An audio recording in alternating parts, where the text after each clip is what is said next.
Las inferencias son súper sencillas, son básicas, siempre las vamos a realizar y a veces la hacemos de forma tan natural o de forma tan, digamos, no sé, pues, ¿no? Evidente que no nos damos cuenta cuando las vamos a resolver o las vamos a realizar. ¿No, profesor? ¿En qué consiste una inferencia? Una inferencia es una conclusión. ¿De acuerdo? Una conclusión que yo llego en base a lo que yo voy a leer, no en base a lo que voy a observar, en base a lo que voy a escuchar. Por ejemplo, si yo te digo, en este caso, eh, desde muy pequeño me gustan los gatos, vamos a suponer. ¿Tú qué puedes inferir? ¿Qué conclusión puede llegar en base a lo que yo te acabo de decir? Si yo te digo que desde muy pequeño me gustan los gatos, ¿tú qué podrías inferir, por ejemplo? Que a Que, ti te gustan los gatos desde muy claro, que chiquito. mi mascota preferida son los gatos, que me gustan los gatos. Puedes inferir que yo tengo un gato de repente en casa, ¿no? Puedes inferir que de repente me gustan los felinos. Entonces, esos son inferencias. Por ejemplo, si yo en ese momento giro mi mirada a la percepción, o sea, volteo el rostro hacia la ventana donde me encuentro y veo que está claro el clima y está saliendo el solcito, ¿yo qué podría inferir? Que el día de hoy, digamos, va a haber una temperatura mayor, o sea, va a ser calor, o va a estar un clima no más cálido como para que pueda incluso salir a jugar, pueda irme al techo a ver no, el cielo. Entonces, yo puedo inferir si ese momento ya ahorita está claro, ¿no? En la calle, o sea, hacia donde vea mi ventana, yo puedo inferir que va a ser un buen día, un bonito día, va a ser un día caluroso. ¿Qué podrías inferir de repente si yo agarro, en ese momento estoy en esta postura, ¿no? De repente estoy haciendo esto. ¿Tú qué puedes inferir? A ver, ¿qué puedes inferir? Si me estoy sobando el hombro. ¿Cuál sería tu inferencia? ¿Por qué el profesor Darwin se estaría sobando el hombro? ¿Cuál sería tu posible inferencia? A ver, ¿qué Porque tiene consideras? frío, A ver, ¿te escucho? porque siente frío, Puede ser porque tengo frío, muy bien. ¿Qué más? ¿Por qué más me podría sobar el hombro yo? Profesor, quizás siento un dolor. Porque tengo un dolor, claro. Entonces, una inferencia es una conclusión que yo voy a llegar en base a lo que yo observo, en base a lo que yo leo. ¿De acuerdo? En base a lo que yo leo. Tú ahorita, por ejemplo, puedes inferir que tengo una mascota a mi costado, porque estás observando que en plena clase, en ese momento, está queriendo jugar conmigo. Y si me ves que me río, ¿qué significa? De repente que esa mascota que tengo, ¿la quiero o no la quiero? ¿Me agrada la mascota o no Yo me creo agrada la que, mascota? ¿Qué dices? ¿Cuál es tu inferencia? Que esta es la profesor, mascota que de... Que le gusta usted la aprecia a su mascota, profesor. Claro, que me gusta la mascota, que me da risa la mascota. En ese momento, muy ocurrente, he entrado justo donde estoy con ustedes trabajando y está jugando. Entonces, las inferencias son las conclusiones que yo llevo en base a lo que yo leo, en base a lo que yo observo. Traslademos lo que acabamos de hacer ahorita, mira, de forma tan natural, tan fácil, a un texto. Es lo mismo, es súper fácil. Hoy trabajamos inferencias, chicos, vamos a inicio de la clase. ¿Por qué yo infiero? ¿Por qué interpreto? ¿Cuál es el objetivo de hacer esto en una comprensión de lectura? Es obtener conclusiones que no están dentro de la lectura. O sea, el autor nos va a dar información, pero mucha de la información que nos brinda el autor, o sea, todo lo que quiere transmitir o decirnos no lo coloca, pero sí nos sugiere el autor. Entonces, una inferencia son conclusiones. Yo, en base a lo que leo, voy a llegar a ciertas conclusiones. Mira la definición. Las preguntas por inferencia tienen un propósito, encaminarnos a establecer una afirmación que no siendo expresamente propuesta en la lectura, resulta concordante y coherente. O sea, una pregunta por inferencia busca preguntarte por información que no está en el texto, pero que está relacionada a él. O sea, ese es el primer punto que tengo que superar. Las inferencias, me voy a acercar a la pantalla, las inferencias, jóvenes, son ideas que están relacionadas al texto, pero que no se encuentran en las líneas del mismo. El error que comete el alumno cuando desarrolla este tema es que le dicen, posiblemente el autor del texto se conoce, del texto se dice, o del texto se infiere, del texto se colige, del texto se deriva, del texto se desprende. Todo lo que te acabo de decir, todo lo que yo te acabo de decir, ya, todo lo que te acabo de decir son inferencias. Son conclusiones que yo llego en base a lo que voy leyendo, ¿de acuerdo? Y no va a estar dentro de la lectura. Repito, no va a estar dentro de la lectura, sino voy a llegar a ella a través de lo que voy leyendo. Vamos a hacerlo con un ejemplo práctico acá, no te preocupes, pero vamos a volver a hablar de la definición. La pregunta por inferencia tiene el propósito de encaminar o establecer una afirmación que, no siendo expresamente propuesta en la lectura, resulta concordante o coherente. La pregunta por inferencia se resuelve a partir de la información que dice el autor o que propone el autor y se dirige a ideas que no están expresadas de forma textual, ni las que exceden el ámbito tratado en la lectura. Hay dos tipos de inferencia, las deducciones y las inducciones. Profesor, a ver, una pregunta clave. Cuando yo marco la respuesta de una inferencia, ¿la respuesta está en la lectura? No, la respuesta no está en la lectura. Profesor, ¿qué significa? Que cuando tú marques una inferencia, lo que vas a marcar está relacionado al texto, pero no está igual dentro del texto. El error que comete el alumno es ese. Cuando le dicen del texto se infiere, se corrige, etc., el alumno marca lo que dice el texto.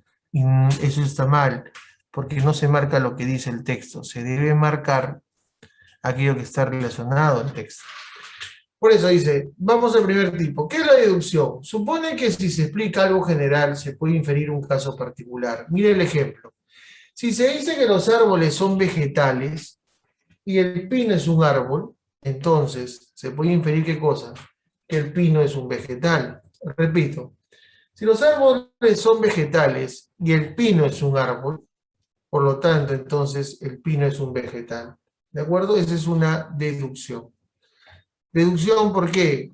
Porque se supone, si explicamos algo general, se puede obtener casos particulares. ¿De acuerdo?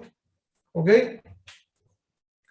Inducción, en cambio, es cuando, ¿qué? Cuando la ocurrencia de varios casos equivalentes nos permite inferir una conclusión general.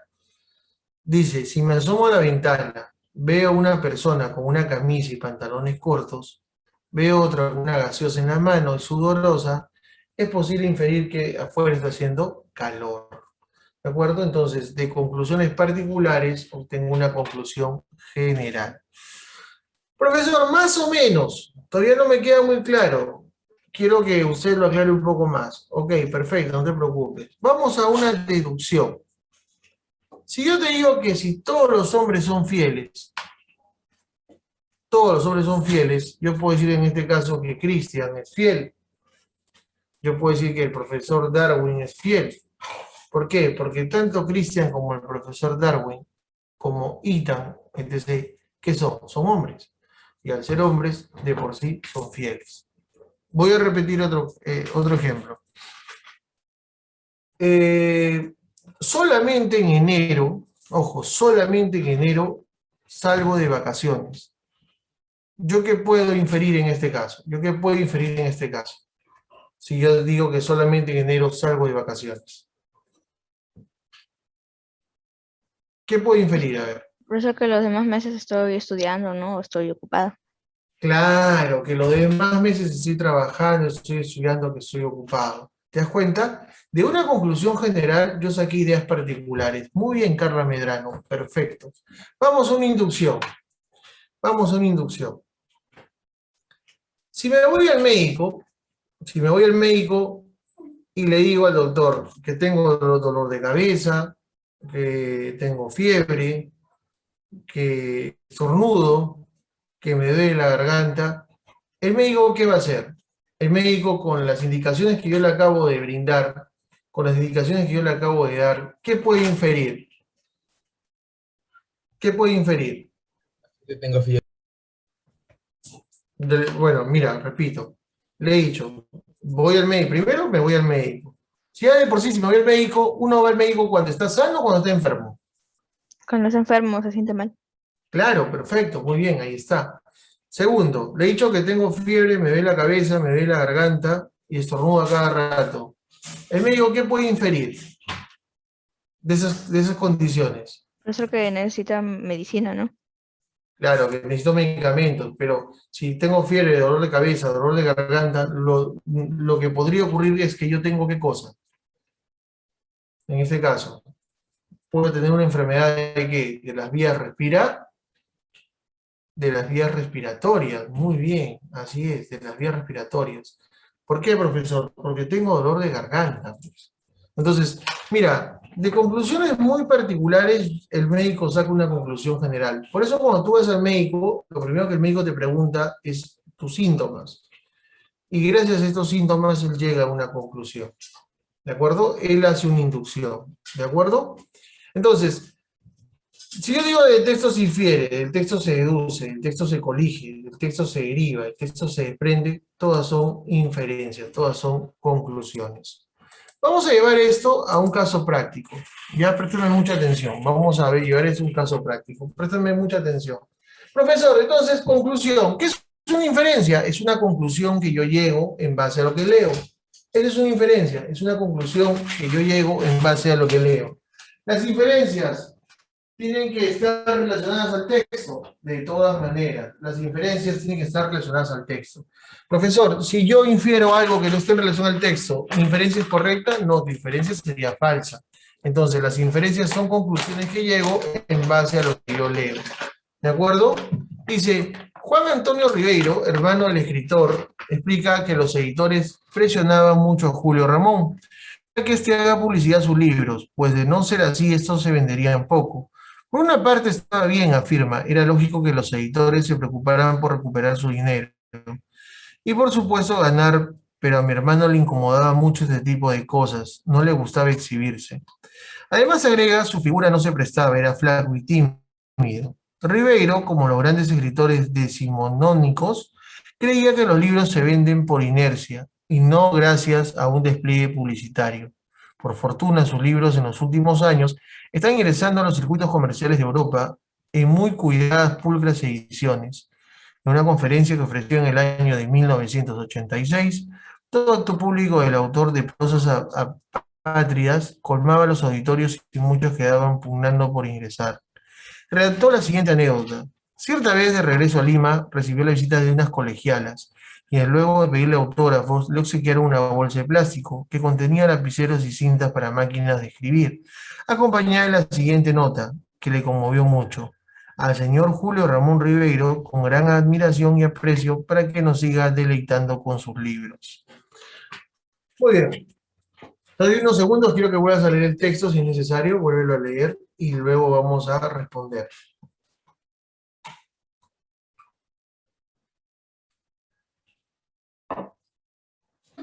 A ver, unos segundos para que lo vuelvas a leer.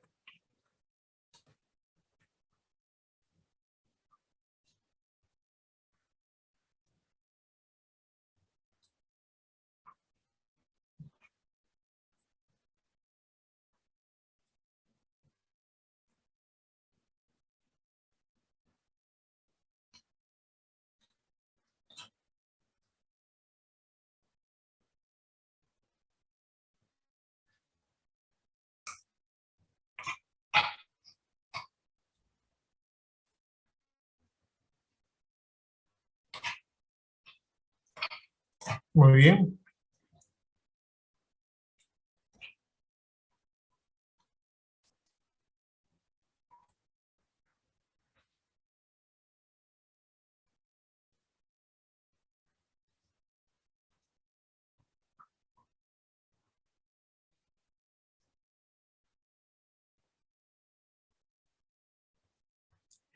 Listo.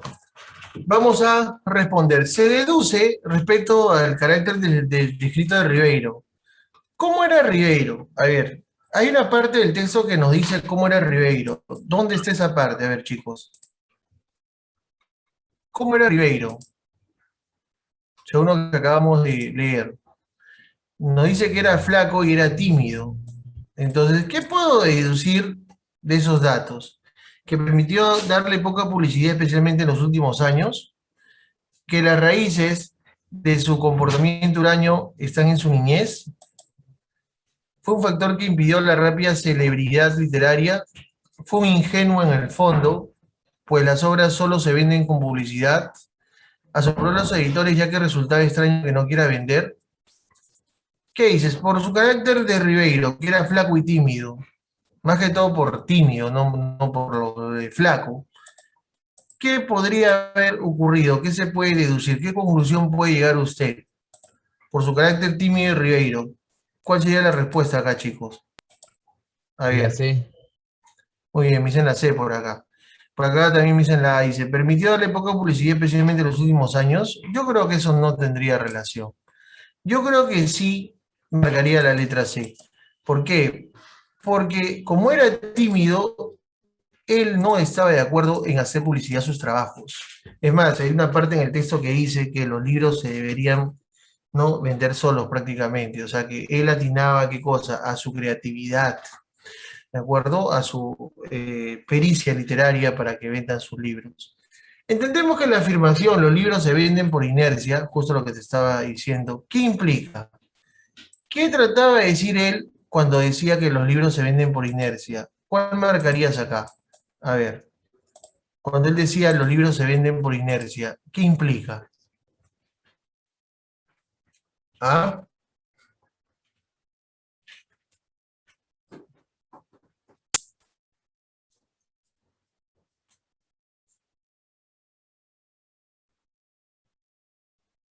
¿Qué implica?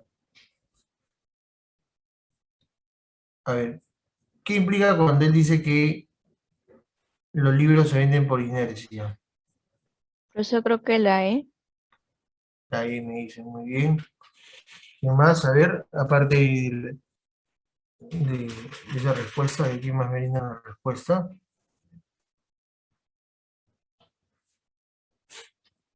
Yo creo que la respuesta es correcta, pues es correcta. Claro, una venta por reconocimiento propio, pues eso implica. Los obsequios los obsequios de las colegialas de Ribeiro, a Ribeiro significan qué cosa. A ver, ¿qué significaron desde tu punto de vista esos obsequios? Cuando leyeron la cinta, cuando leyeron, en este caso, ¿no? En el texto dice que le regalaron y le pusieron una pequeña nota. Lo vamos a ver acá, ¿ya? Mira. Cierta vez que regresó a Lima, recibió la visita de unas colegialas quienes luego de pedirle autógrafos le obsequiaron una bolsa de plástico que contenía lapiceros y cintas para máquinas de escribir, acompañada de la siguiente nota que le conmovió mucho. Al señor Julio Ramón Ribeiro, con gran admiración y aprecio, para que nos siga deleitando con sus libros. Entonces, en los obsequios, ¿qué significaron? A ver, ¿qué significan desde tu punto de vista? ¿Qué puedes inferir? Profesor, de que ellas querían que Rivero quería, ellas querían que Rivero siguiera escribiendo sus libros. Claro, pues deseaban que seguir conociendo y complaciéndose con los cuentos de Ribeiro, pues, ¿no? Claro, la respuesta sería la letra D, pues. ¿Qué podemos inferir sobre las ediciones pulcras y jubiladas de Ribeiro? A ver, ¿qué podemos inferir sobre las ediciones pulcras y jubiladas de Ribeiro?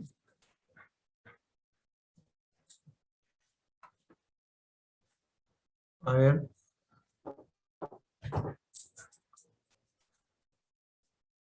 ¿qué opinas?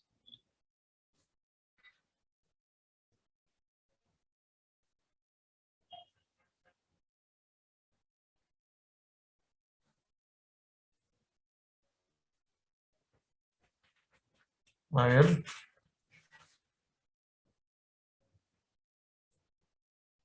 qué podemos inferir? Profesor, creo que la B. Que demuestra que finalmente el peruano tiene la publicidad que merece. A ver, evidencia la calidad artística de los últimos cuentos de Ribeiro. Hace notar que los europeos han sabido valorar siempre a Ribeiro. Lograron tener la edición digna que el cuentista nunca quiso. Y ahora tener el mérito suficiente para ser vendidos sin publicidad. A ver, ¿qué opinas? A ver, vamos a observarlo, ¿ya? Para que ahí lo tienes.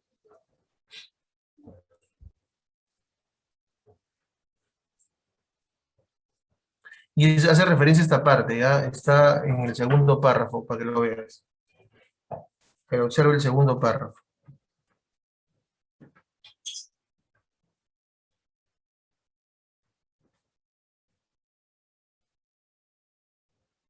¿De acuerdo?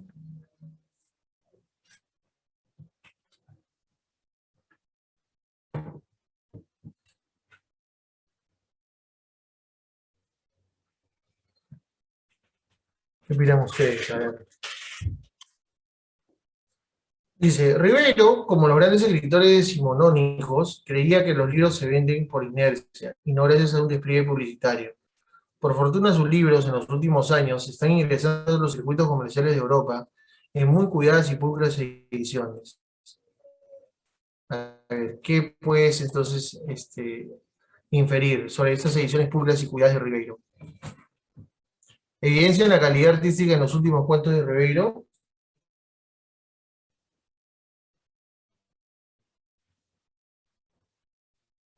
Yo creo que está relacionado a lo que hemos leído ahorita, ¿no? ¿Cuál sería la respuesta? Yo quiero calidad, no quiero cantidad. A ver, no hay problema si nos demoramos. Ya la idea es que tú te des cuenta. La respuesta está relacionada a esta parte.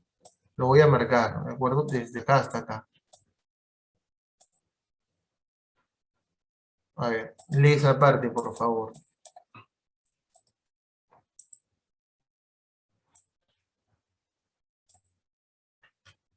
A ver, ¿qué dices? ¿Listo? Quiero que te centres en esta parte, en ese párrafo. Ribeiro, como los grandes escritores decimonónicos, creía que los libros se venden por inercia y no gracias a un despliegue publicitario. Por fortuna, sus libros, en los últimos años, están ingresando a los circuitos comerciales de Europa en muy cuidadas y pulcras ediciones. Entonces, que ingresen en muy cuidadas y pulcras ediciones, ¿se relacionó con qué? ¿Con qué? A ver, ¿qué se puede inferir? ¿Con qué se relacionó? A ver, ¿con qué? ¿Con la calidad artística de sus últimos cuentos? ¿Que demuestra que finalmente el peruano tuvo la publicidad que merece? No. ¿Hace notar que los europeos han sabido valorar siempre a Ribeiro? ¿Lograron tener la edición digna que el cuentista nunca quiso? No. La respuesta es la letra E, chicos. Llegaron a tener el mérito suficiente para ser vendidos sin publicidad. ¿De acuerdo? ¿Por qué tenía esa idea? Pues él debería hacerse conocido no por publicidad, sino por su trabajo. Si Ribeiro hubiese tenido el afán de exhibición, ¿sería falso qué? ¿Qué hubiera pasado si Ribeiro hubiese tenido el afán de exhibición? ¿Qué sería falso? ¿Qué sería falso? Si él hubiera sido lo contrario, en vez de ser tímido, él hubiera sido de repente una persona exhibicionista. ¿Qué sería falso?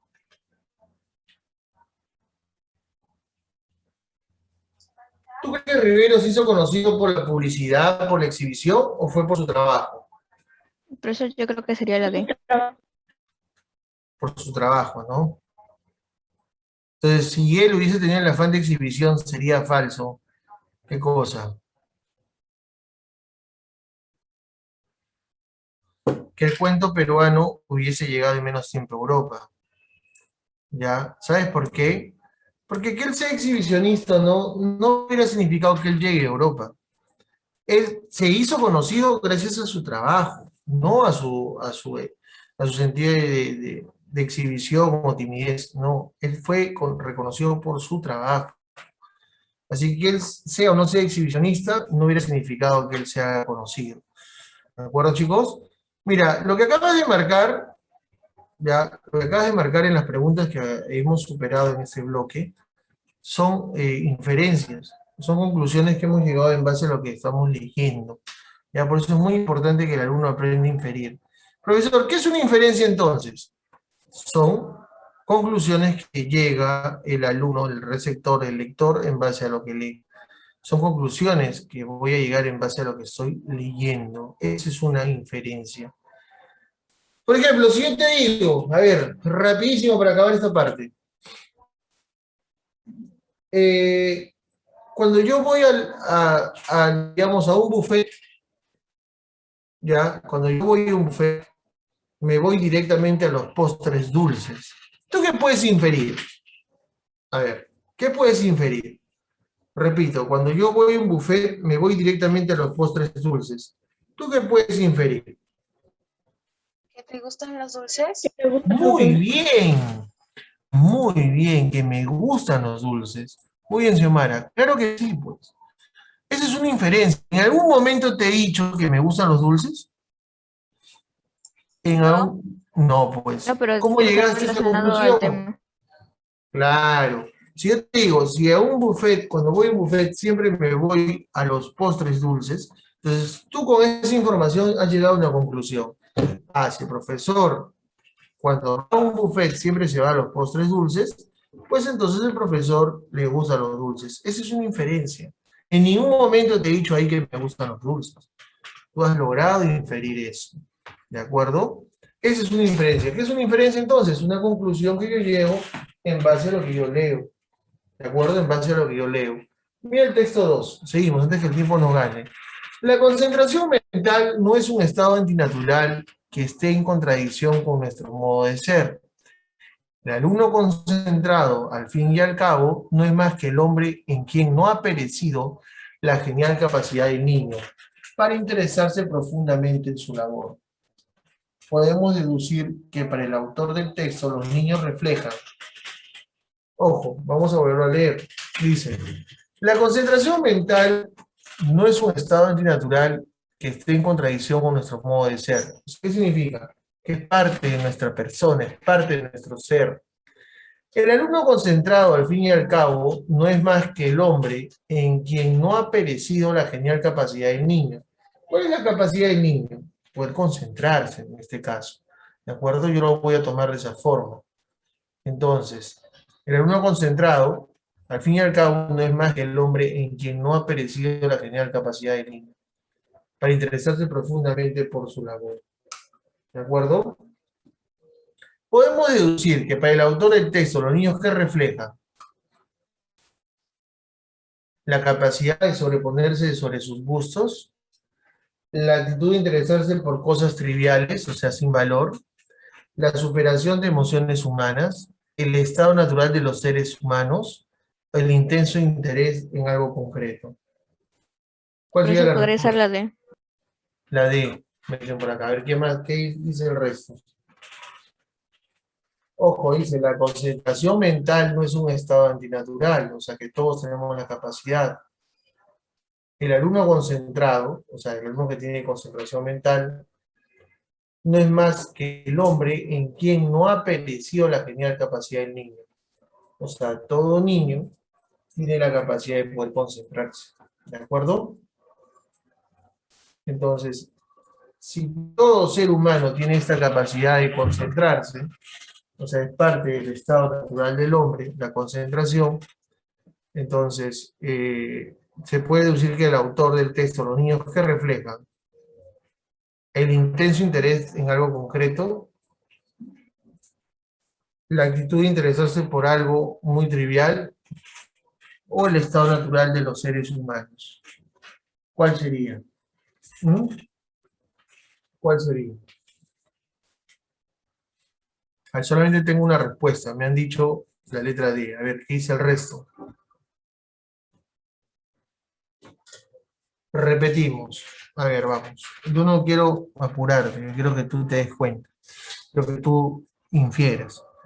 La concentración mental no es un estado antinatural que esté en contradicción con nuestro modo de ser.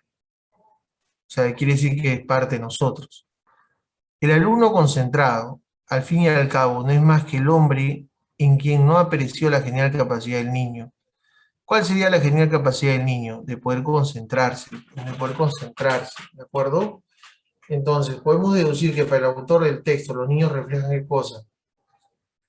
El estado natural de los seres humanos o el intenso interés en algo concreto. ¿Cuál es el estado natural de los seres humanos? La capacidad de poder concentrarse, ¿sí o no? ¿De acuerdo? ¿Por qué? Porque al inicio lo dice. La concentración mental no es un estado antinatural. O sea, ¿qué significa? Que es por la naturaleza propia del hombre, ¿ya? Y no esté en contradicción con nuestro modo de ser. O sea, es parte de nuestro modo de ser. La capacidad de concentrarnos es parte de nuestro modo de ser. ¿De acuerdo? Y dice que en el caso de los niños, ya, eso es natural, eso es mucho más evidente, más fuerte. Por lo tanto, se puede deducir que los niños reflejan ¿qué cosa? El estado natural del ser humano, la capacidad de concentración. Para que lo entienda mejor usted. Usted cuando era pequeño, un ruido mínimo causaba su atención y usted iba a investigar qué había ocurrido. Pero ya en la actualidad te apuesto que hay ciertos ruidos que tu cerebro ya conoce que cuando tú los escuchas ni siquiera los ves. Ni siquiera reaccionas, te apuesto. Ni siquiera le prestas atención, porque ya los conoces. Pero te apuesto que hay muchos ruidos, vamos a centrar en ruido, ¿ya? El ejemplo, que para ti pueden ser muy novedosos. Y cuando es nuevo este ruido, tú le prestas mucha atención. Pero cuando ya hay ruidos que conoces, ya ni les prestas mínimo interés. Es que es así, ¿ya? Mientras tú vas creciendo, para ti va a haber cosas que ya son comunes. Y cuando tú veas niños más pequeños que tú, o muy chiquitos, tú le vas a decir, no, qué tonto, ¿no? Qué tonto que le llame la atención eso. Es que lo que pasa es que para ti en su momento sí era novedoso, y para ellos es nuevo. Con los bebés, pues los bebés, hay una etapa que todo lo que llega a su mano lo meten a la boca. Entonces tú, que estás grande, dices, qué cochinos son, dirás, ¿no? Qué sucios. No, es más, te puede causar incluso, ¿no? Repudio, rechazo. Es que para ellos no, para ellos es nuevo.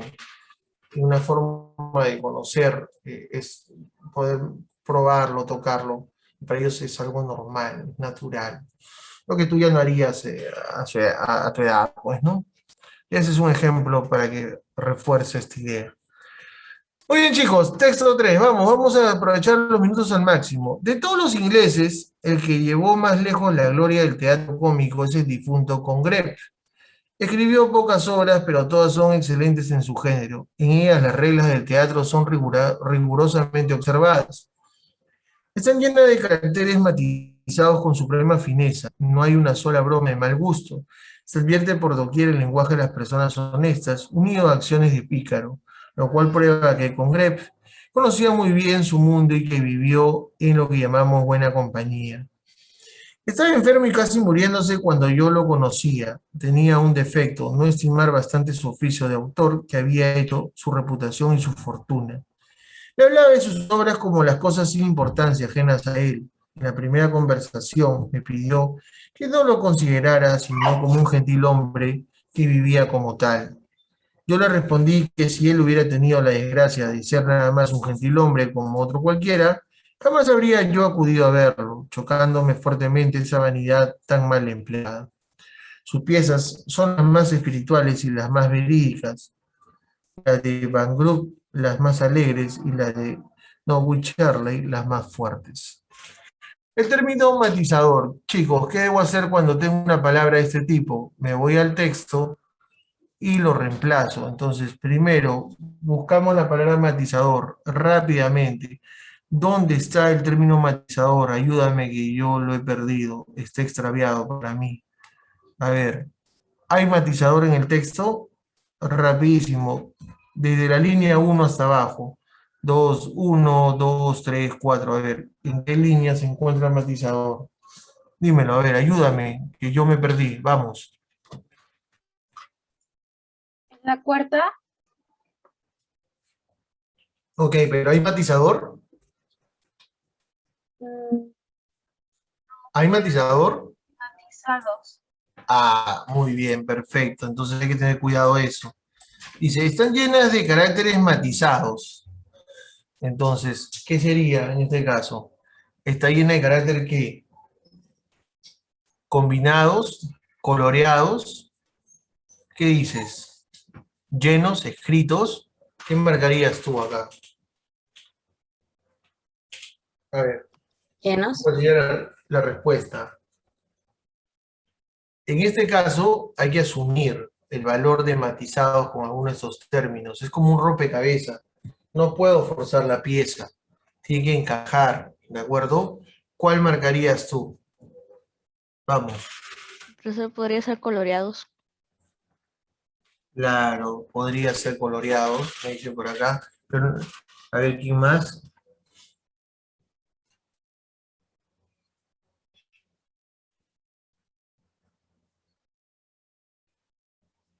A ver, qué más dicen? Escritos. Llenos. Dice, dice, en ella las reglas del teatro son rigurosamente observadas, están llenas de caracteres matizados con suprema fineza. No hay una sola broma de mal gusto.